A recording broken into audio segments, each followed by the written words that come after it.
Hello again, everyone. The other day I received these dies together with another couple of sets from Sylvie. She's a lovely crafter who lives in Gibraltar.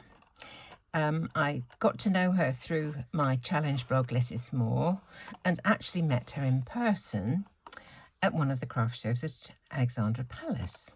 Well, she had these and she said that she didn't think she'd use them.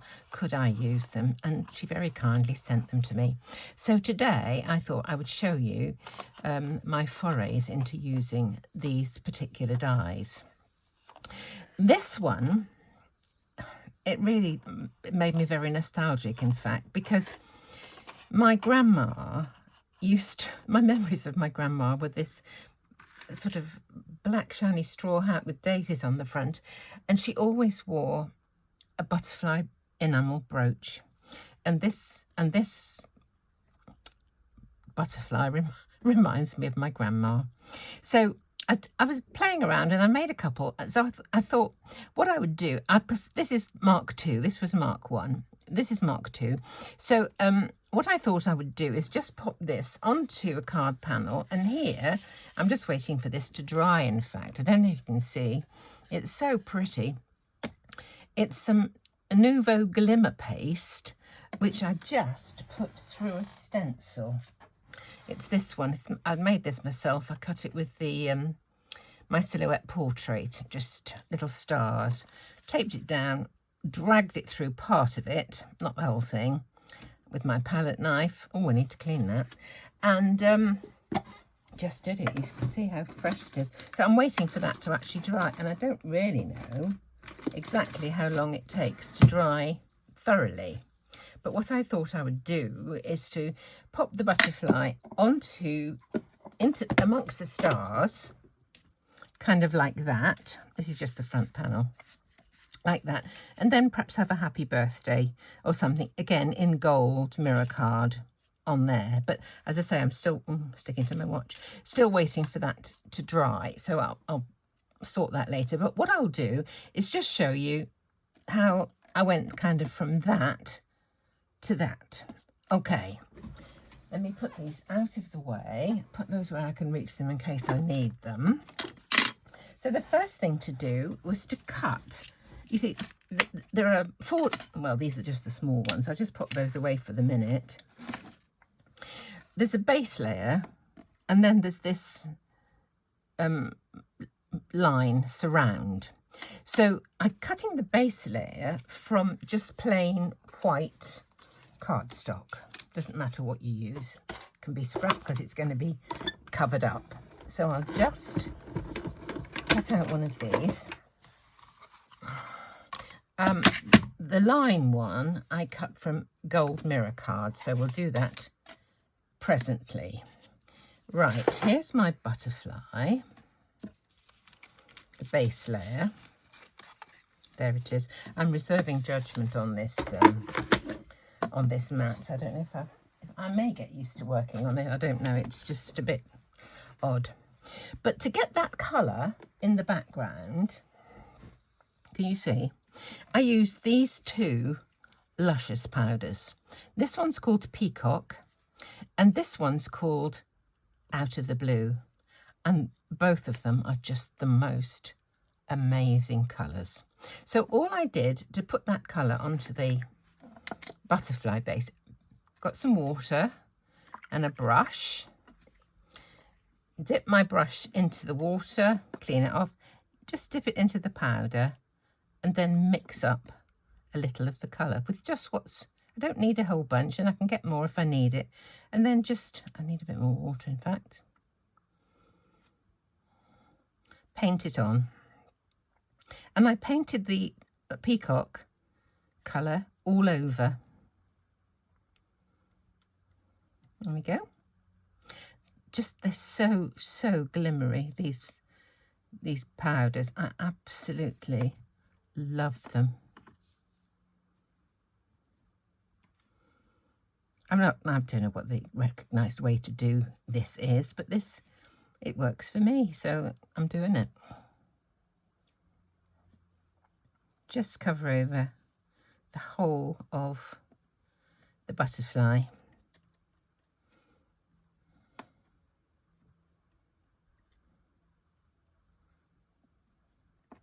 There we go. He's nearly covered. Okay. Now he's got a base layer. Right, I'm going to put the lid on the peacock and open up out of the blue. Look at that colour. Isn't that stunning? Absolutely stunning. This one, for some reason, I think it's got more glittery bits in than the peacock. I think each of these colours, they're not exactly the same composition of elements, bits and pieces. I don't know quite what they use to make them, but they're not the same. Some of them have got the interference colours in, and I'm just going to paint a bit of this on any old how.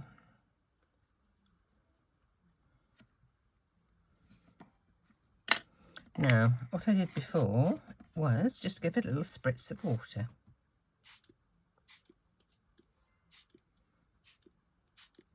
Okay, now I'm going to dry it. Just wondering whether I would use a bit of paper towel to mop up. I can't even see it, so I'll use this just to mop up that. Okay.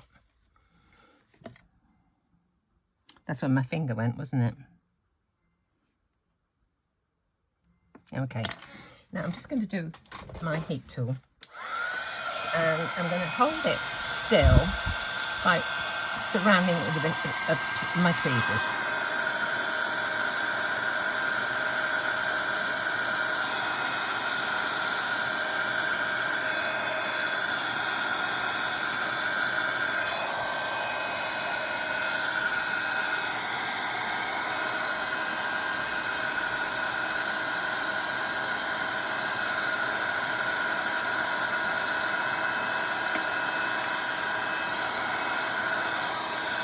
A minute.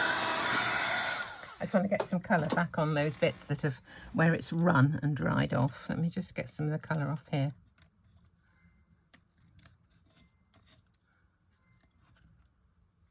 There we go.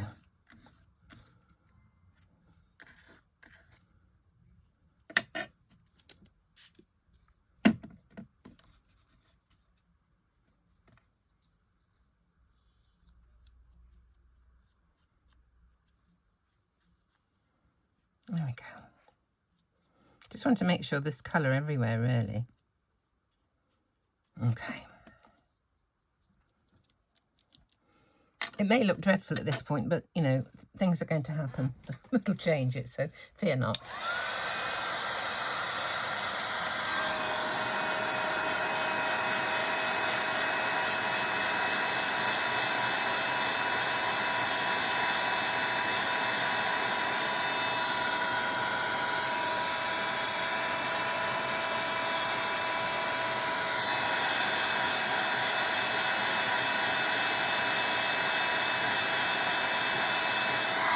Okay, I think that is kind of dry. So now I'm just going to wipe the mat. You can't really see what colours you've got on the black. Yeah, you can on the white, of course, but it's difficult to see what you've got.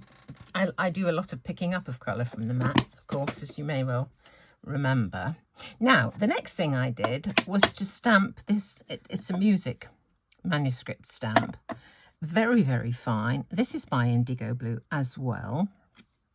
It's from a set that's got like musical bits. And it was this set of stamps, in fact, that I got my first magazine publication of a card in. And I then went on to become a designer for that magazine. So, you know, I've got a soft spot for this set of stamps. Right, I'm just going to ink this with VersaFine, and I'm going to stamp across the butterfly. Now, if you're going to overstamp with something that's got a definite linear thing and you want it to be absolutely perfect, don't try and stamp it horizontally or vertically, because it might be just slightly off. If you do it at an angle, it kind of works. So we will put it, if I stamp it straight and have the thing crooked, then it'll come off on an angle. Right. There we go. I'll just wipe the mat around, but you see, I can't see it. I would have seen that on my green one, but just have to remember to wipe up. Okay, I'm going to dry that off because I've got another process to do in a moment. Can you see, once you've stamped over again, the odd blotchy sort of impression that you've got with your powders is melting into the background. Right, I'm just going to make sure this is dry.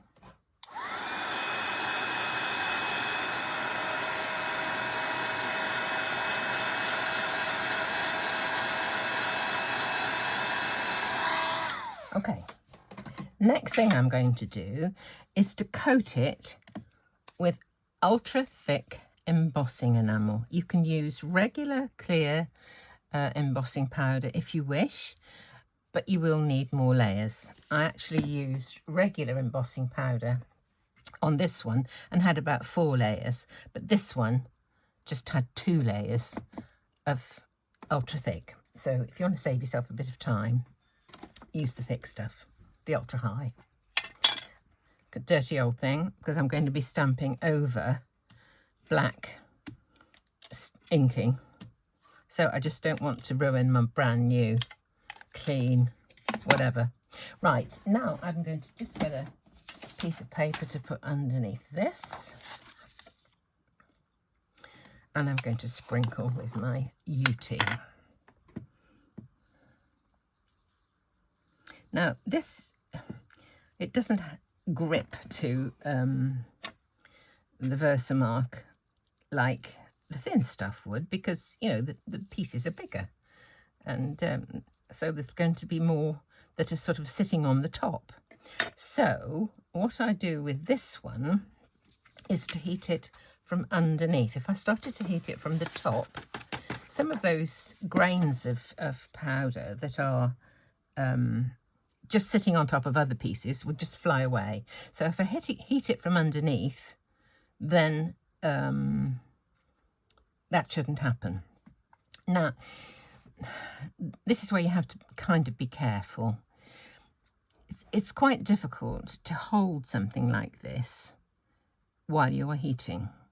I tried it with tweezers, and you can, but doing it underneath is a bit tricky. I did discover that I could hold it with my fingers and do that half, keeping my fingers well away from the heat. I wouldn't do anything that's going to burn my fingers, I assure you. So that's what I'm going to do. But if you're not happy with that, by all means, hold it with something else. Somebody suggested they use a wooden peg. I don't like to use pegs because pegs have got a big surface area. And if you're trying to hold something that's got embossing on, the surface area of the peg would damage the image.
Right, you may well see at this point, it's kind of blotchy in places. Not complete, well, there's a bit there I haven't actually melted, so I will do that bit.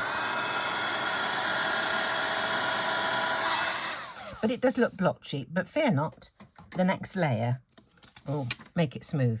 So, once more with the Versamark, just make sure it's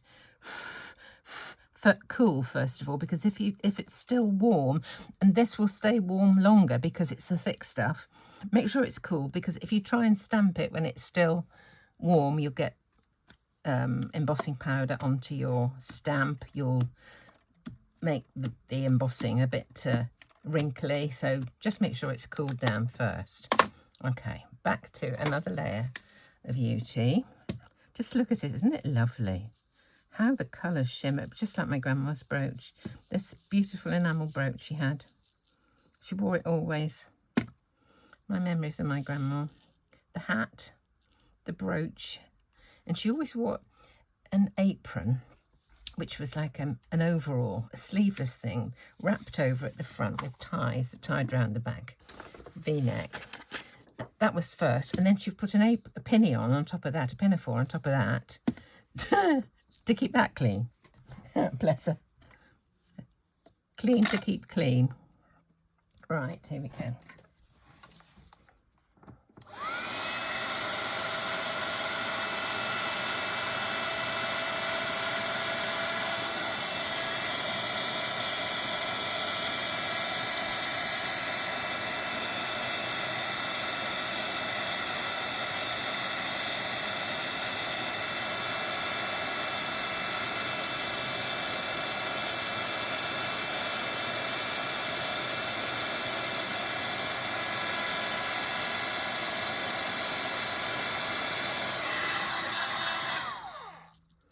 Isn't it? Look, isn't that gorgeous? You wouldn't think that that crummy old base layer that was really quite blotchy would turn out as beautifully as this.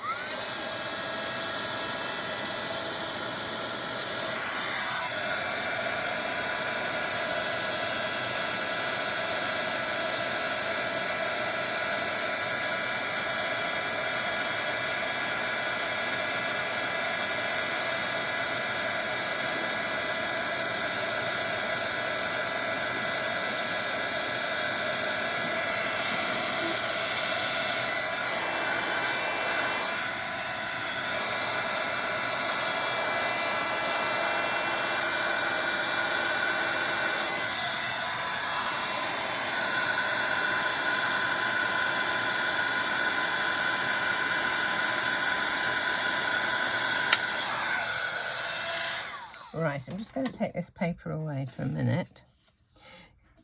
I think what I'll put it onto is a heat resistant thing. I don't know if this is going to be any better for you to see. Wrong way. Let's put it on here. Because I'm going to heat it again. This time I want to, can you see? I've got some little stars on it. That's these. NUVO Pure Sheen Confetti, it's called, and these are called Golden Stars. I bought a bundle from NUVO Tonic, and it contained these three. Often they sell bundles of things, which is like a mix-up of different things, very much more cheaply, kind of half price often. And I think that is where some of these came from too, this glimmer, the glimmer paste that I used on the card base. So what I'm going to do is heat this again, sprinkle a few of these on, and they're going to stick to the molten embossing. Okay, so let me do that first.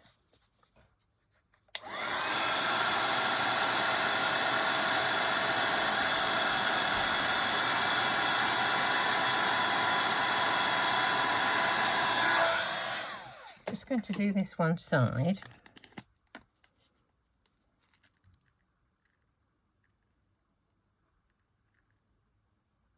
Right. Now what I want to do is to heat it again from underneath, so that it really, that the embossing will just grab these stars. Okay, from underneath this time.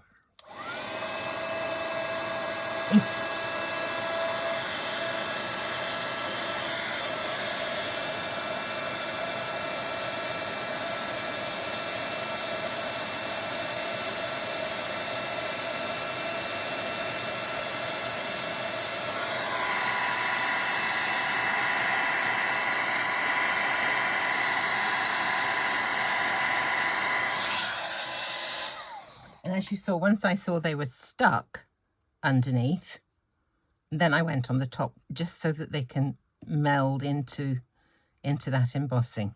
Okay, put the lid back on these. I'll actually try and get those back in. I don't know, not tried doing it over this mat before. I'll do that later. Can't waste your time doing that. Okay, now the next bit is to do the surround. To make this surround for the butterfly, I'm going to use just this mirror card. And there's always the problem, how are we going to attach it to the butterfly? This one, I don't know if you can see this, but there's only a tiny little bit that is attached to the butterfly, and there is a little bit of it that is proud over the edge, and it makes it kind of tricky to attach because there's not actually very much joining the two pieces together.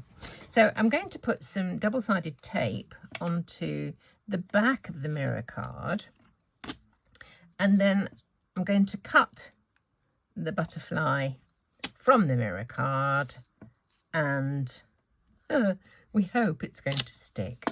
So we'll see. So here's my butterfly. Let's just make sure I've got it over the bit that's got the double-sided tape on. Cut it out. I've noticed that you can't actually see my die cutting machine anymore from the view of the camera, because this mat is so much bigger than my last one. It's further over. I'm just wondering whether to, I don't know, just put it on a separate little table by my side or something. I don't know. And then just bring it up if I need to use it for something special. Now, I have got sticky all over the back of this, so hopefully we're going to stick to the very, very, very edge of our butterfly. Put a few strategic places first, like the corners of the wings, the centre of the butterfly, and then hope the rest is going to stick. There we go. Looks like it's happening. Just push that in a bit further. As I say, it's right near the very, very edge. It's quite tricky to get it to sit. There we go. Isn't that pretty? Just look at the iridescence there. It's just like a butterfly's wing, isn't it? If I wanted to, it's curled up with the fact I've been using UT and heat, but I can straighten it if I want to. I quite like it a bit curled, but you know. Now, the other thing that this one doesn't have is a body. One didn't come in the kit, in the die set. So if you wanted to do that, you could either, I've got one here, this is the one I used for this one. It's from another Gummiapan butterfly, and I know certain makes of butterfly dies do get body, so you can mix and match. So that's what I did for this one, and just stuck it on the top. Cut it from the same mirror card as it. Well, let's just do one. Got space in one of the wings. Just cut that out, no problem. Which brings me to another little thought, actually. If you do cut something like this from something that's got sticky all over the back, but you don't want some of it, the sticky showing, for example, you may not want this bit of the antenna and stuff to stick to the card because it's slightly proud of the card.